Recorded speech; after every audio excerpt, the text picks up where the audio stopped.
भूमि के अंदर सुरंग। राजा महेंद्रवा राम नामक गांव में शंकर नाम का एक व्यक्ति रहता था।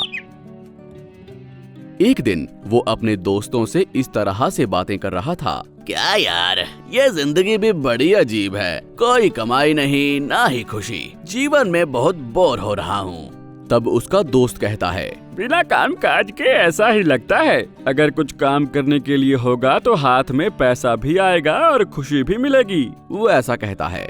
तब शंकर कहता है, भैया जी, मेहनत करके तो तुम्हारे जैसे लोग कमाया करते हैं। बिना मेहनत के पैसा कमाना चाहिए, तभी जिंदगी में किक रहेगा यार। फिर उसका दोस्त कहता है, किक के लिए तुम बुरे काम करोगे तो लोग तुम्हारी कुत्ते की तरह पिटाई करेंगे। सावधान रहना मेरे दोस्त। ये कहकर वो वहां से चला जाता है। तब शंकर अपने मन में सोचता है, किसी भी तरह ज्यादा से ज्यादा पैसा कमाना चाहिए। इसीलिए एक स्वामी जी का वेश धारण करके इस गांव के सभी घरों में जाकर पैसा और जेवरात को चुरा सकता हूँ। इस तरह से बहुत जल्दी ज्यादा पैसा कमा लूंगा। ये कहकर वो सोचता है। इस तरह शंकर एक साधु का वेश धारण करके घर घर जाकर अपने खाने पीने का प्रबंध करते हुए एक पेड़ के नीचे अपना जीवन बिताता रहता है। इस तरह एक दिन एक व्यक्ति स्वामी जी के पास आकर कहता है, प्रणाम साधु महाराज, आपका जीवन तो बहुत खुशी से चल रहा है। एक पेड़ के नीचे बैठकर आने जाने वालों की ओर देखते हुए दिन में 4 तरह के पकवान का मजा लेते हो। आप तो ये राजा महाराजाओं वाला जीवन बिता रहे हो। तब साधु के वेश में रह रहा शंकर कहता है, देखो बेटा, 4 दिनों की दुनिया है। ये आश्वस्त जीवन के लिए तामझाम की क्या जरूरत है। वो ऐसा कहता है। ठीक है स्वामी जी, समय पर सब तरह की जरूरतें पूरी हों तो ऐसा ही कहोगे ना आप, क्यों? तब शंकर कहता है, देखो बेटा, बोलने के लिए मैं कौन होता हूँ और सुनने के लिए तुम कौन हो। ये सब तो भागवत लीला है। वो भागवत ही मुझसे इस तरह की बातें करवा रहा है। साधु जी तो भगवान की तरह उपदेश दे रहे हैं। कहते हुए वो व्यक्ति वहां से चला जाता है। तब साधु के वेश में शंकर एक घर जाकर कहता है, कौन है इस घर में? कोई है क्या? तब एक औरत कहती है, कौन हो आप? क्या चाहिए आपको? मुझे कुछ खाने को दो ना बेटी। ओ स्वामी जी, अभी रुकिए, मैं अभी अंदर जाकर आपके लिए भोजन लेकर आती हूँ। तब साधु के वेश में शंकर उस औरत के ऊपर बेहोशी की दवा छिड़क देता है। तुरंत ही वो बेहोश हो जाती है। तब तुरंत साधु के वेश में रह रहा शंकर घर के अंदर जाकर पूरा पैसा और सोना चुराकर वहां से भाग जाता है।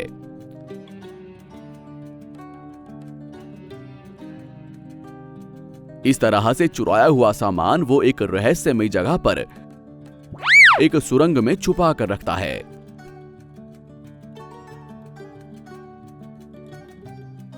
उस सुरंग में इससे पहले जो भी चोरी किया हुआ था वो सब रखा हुआ था। उन सब को देखकर वो हंसने लगता है और कहता है, इस बेहिसाब पैसे और सोने का मैं इकलौता ही राजा हूँ। ये सारी सुरंग सोने से भर दूंगा और इस दुनिया में मैं एक बड़ा गोल्डमैन बन जाऊंगा। ये कहकर वो हंसता रहता है। अगले दिन राजा महेंद्रवरम नामक गांव में पंचायत के पास लोग इस तरह की बातचीत करते हैं। वहीं पास में एक पेड़ के नीचे साधु के वेश में लेटा हुआ रहता है शंकर। उस समय एक व्यक्ति इस तरह सुझाव देता है, आखिर हमारे गांव में चल क्या रहा है भाई? इतना सारा पैसा और सोना चोरी होता जा रहा है। ये सब देखते हुए ऐसा लगता है कि कोई गांव का देखा भाला व्यक्ति ही ये सब कर रहा है।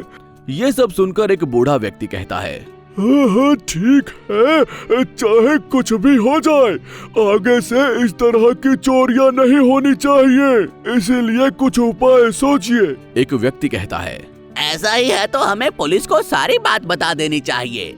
तब पुलिस आकर सभी लोगों से अच्छे से पूछताछ करेगी।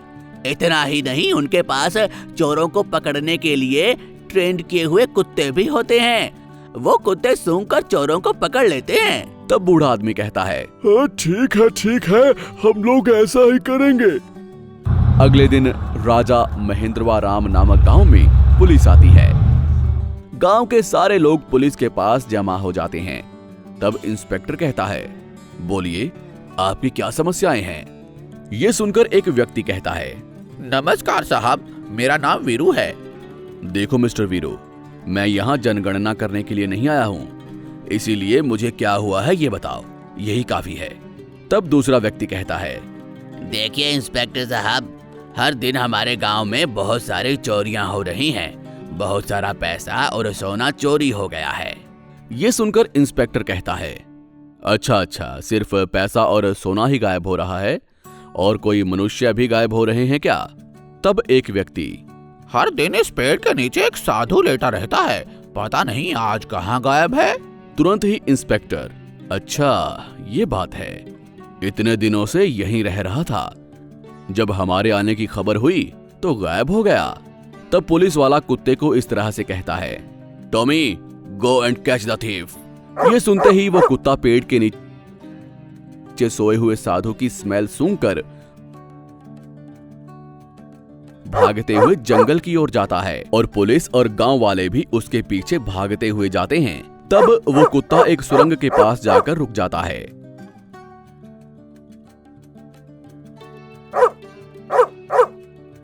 तुरंत ही पुलिस उसे सुरंग के अंदर जाकर देखती है।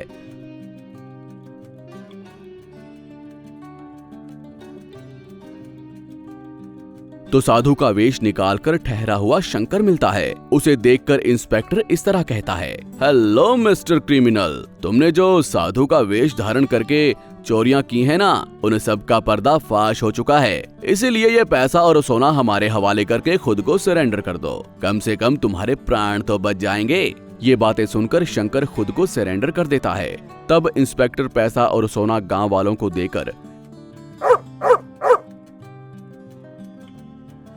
शंकर को ले जाकर जेल में डाल देता है। इस कहानी से ये सीख मिलती है कि धोखा करने का प्रतिफल हमेशा सजा को भुगतना ही होता है। आपको हमारी ये कहानी कैसी लगी, हमें कमेंट बॉक्स में जरूर बताएं। और यदि आप ऐसी ही और भी कहानियां सुनना चाहते हैं तो हमारे चैनल को सब्सक्राइब करना ना भूलें। शुक्रिया।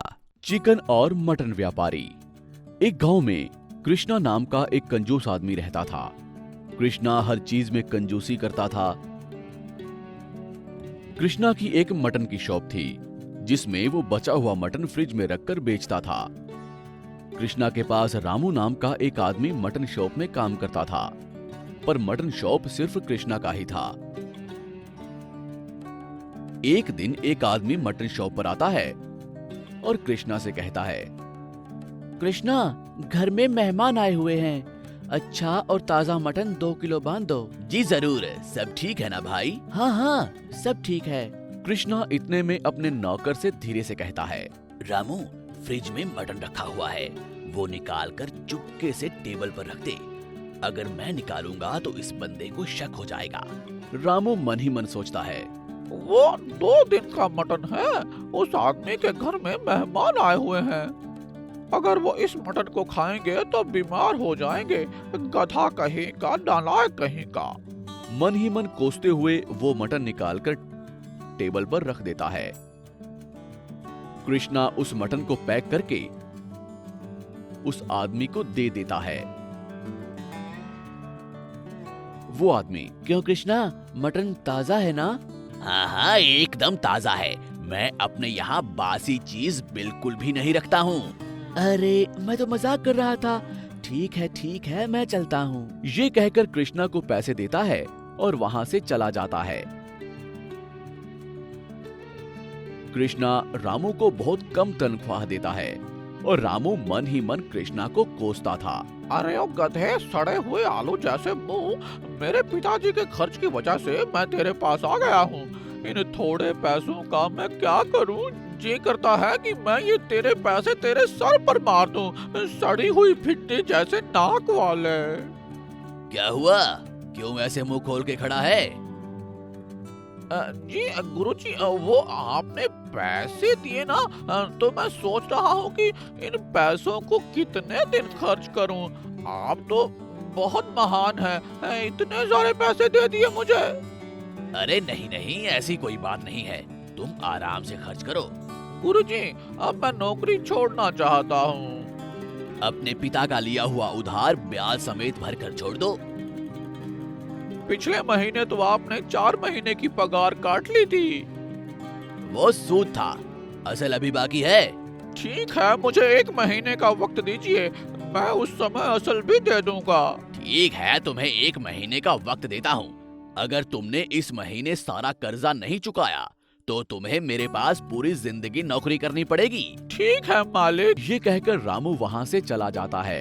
अरे, इस गांव में सिर्फ कृष्णा अकेला ही मटन बेच रहा है, क्यों ना मैं भी मटन और चिकन दोनों का दुकान खोल लूं और उस सड़े हुए टमाटर के मुंह पर पैसे मारूं। ये सोचकर वो मुखिया के पास जाता है और उन्हें सारी बात बताकर मुखिया से थोड़े पैसे लेता है और चिकन मटन का शॉप खोलता है और एकदम ताजा मटन चिकन बेचकर बहुत कम समय में कृष्णा और मुखिया का सारा कर्जा दे देता है। गांव के लोगों को भी रामू का चिकन और मटन बहुत पसंद आता है। कृष्णा को अपनी दुकान पर किसी को ना पाकर अपनी गलती का एहसास हो जाता है और वो जाकर रामू से माफी मांगता है।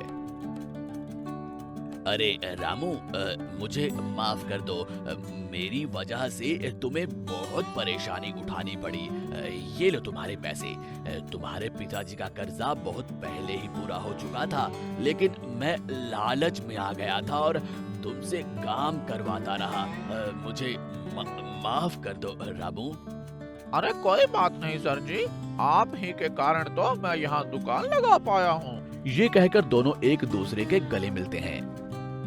आपको हमारी ये कहानी कैसी लगी हमें कमेंट बॉक्स में जरूर बताएं और यदि आप ऐसी ही और भी कहानियां सुनना चाहते हैं तो हमारे चैनल को सब्सक्राइब करना ना भूलें। शुक्रिया।